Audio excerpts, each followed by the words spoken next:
You want to support Roland Martin Unfiltered? Be sure to join our Bring the Funk fan club. Every dollar that you give to us supports our daily digital show. There's only one daily digital show out here that keeps it black and keep it real as Roland Martin Unfiltered. By going to RolandMartinUnfiltered.com, you can make this possible. All right, folks, Democrats are hoping to take back the United States Senate next year. Republicans, of course, control the U.S. Senate, which means that they control the federal judges that go on the bench.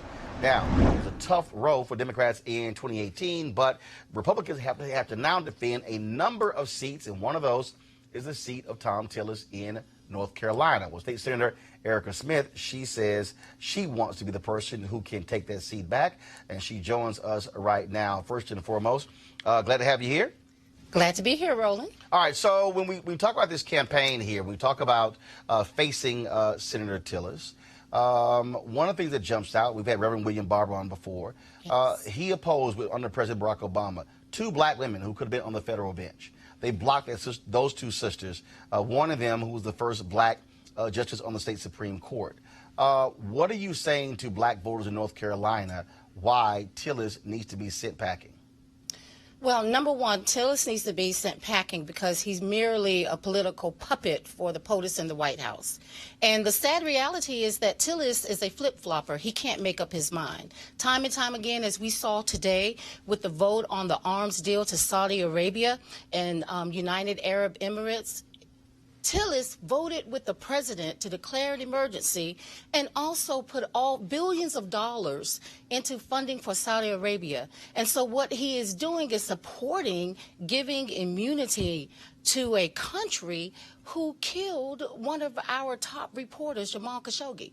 It's just ridiculous. The reason why we need to send someone like me, Erica Smith, to the United States Senate is because I'm the one who places people over partisanship and political games. Now, of course, we know in North Carolina you dealt with voter suppression and an absolutely crazy North Carolina legislature because Republicans have really lost their mind there, doing all they can to block black voters. And so how do you, though, get over that hump making the argument that the state is better served in your hands versus in the hands of Thom Tillis?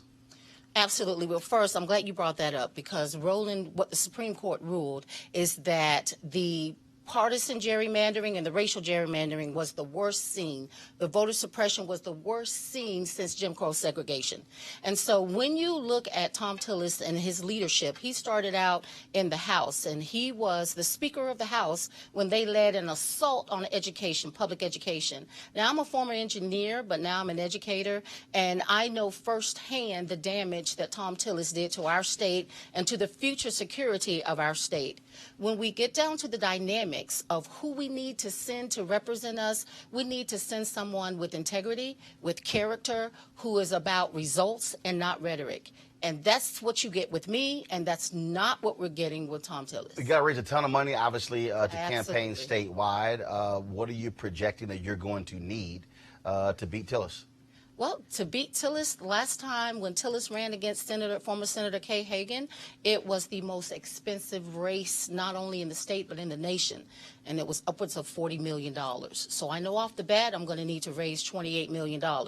And the good thing is that based on the Emerson poll that was released last week, I'm already beating Thom Tillis by 7 points. Never in the history of our nation have we had an African-American woman challenge an incumbent and beating the incumbent in early polls. And that's the momentum that people see. We have a great opportunity right now. And when you have a candidate that is that strong out of the gate, who has a demonstrated record of service to her local community, the statewide community, because I'm a 3-term North Carolina senator, you have a competent candidate who is the one to send. And so the money needs to back that. Ground game is also critically important. You got to have lots of people on the ground.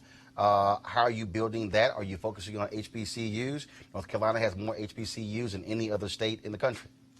I'm a proud graduate of North Carolina A&T State University, where dreamers become achievers from astronauts to presidents. Thank you, Roland, for coming down to North Carolina 2 years ago. You recall we worked on the HBCU bill that was set to change the names of the universities and to take away our historical history. I have a great outreach with millennials because as a strong education advocate, I already do a lot of work with HBCUs, and not only the HBCUs, but also our PWIs. And so we are definitely building a great ground game, field plan, a get out the vote plan. This is not our first time. We are experienced and we know how to handle this. People all across the state are reaching out, in fact, in the country, to support us and push us. And there's nothing like that HBCU love. Last question. Are you getting the proper support from the Democratic infrastructure? At this moment in time, I would say no. I'd have to be honest with you. We always have to work harder, shine brighter, be stronger, do twice the work to get half the credit. And I'm used to that, from being a mechanical engineer. So you've already had the primaries, right? No, Okay. The primaries are March 3rd, 2020. And how many, so March 3rd, 2020, how many folks are you going to be, how many folks right now already announced their run? Right now in the running, there are 4 candidates. Got it. And so incidentally, 2 candidates filed on Monday. After seeing the results, you have an African-American woman. And so I will admit, we may not be the establishment candidate, but it's time for us to do things a new day in a new way. And so the establishment needs to come in line. If you want someone to win who can energize your base and bring out a new type of voter, then that person's me. All right, Senator Erica Smith, we appreciate it. Thanks a lot. Thank you. Thank All you. right, folks, back to our Roland Martin Unfiltered video in just one moment. All right, folks, they're back. MarijuanaStock.org is another great investment opportunity. If you were lucky enough to invest in their last crowdfunding campaign, you know they raised a ton of money in just a few months investing in legal marijuana farms. Those initial investors now own shares of a publicly traded company, and they are on fire. Now they have a new investment opportunity that is as good, if not even better, than the last one. I'm talking about industrial hemp CBD. For those who don't know, the hemp plant is the cousin to marijuana with a much higher concentration of CBD, which means hemp CBD gives you all the medical benefits of marijuana without getting you high. Until recently, hemp farming was practically illegal in the U.S. and heavily regulated by the DEA. However, the 2018 Farm Bill changed all of that, making it legal to grow hemp CBD in the U.S. and creating one of the largest commodities worldwide.